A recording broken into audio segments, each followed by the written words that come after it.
Hey everybody, it's me, Beth Maitland, the Drama Queen Bee, and I'm just getting ready to leave for the weekend and go visit my daughter at college.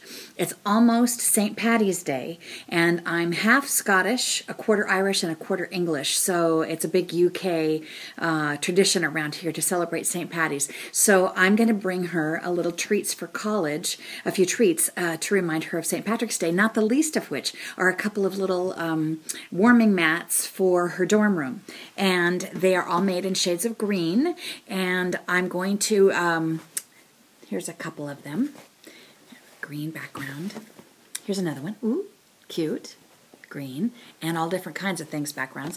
But as I was getting these ready to finish to take up with me, I realized that a lot of you don't understand quilting directions because they're rather vague in patterns and magazines sometimes, and they don't fill in the blanks. They say things like quilt as desired or square up and bind.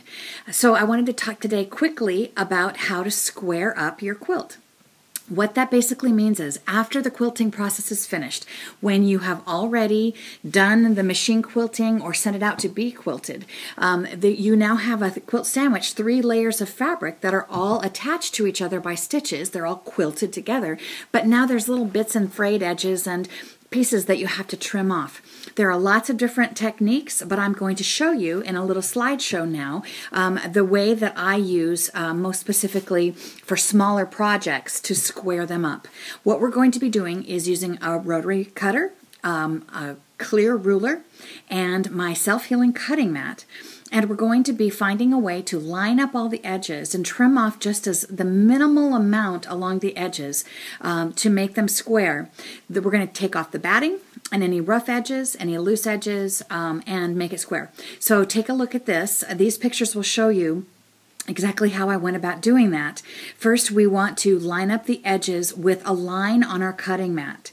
And a lot of people use actually the seam line to line that up with their clear ruler to get a square edge. But I don't like to do that because I often end up trimming off more than I want to.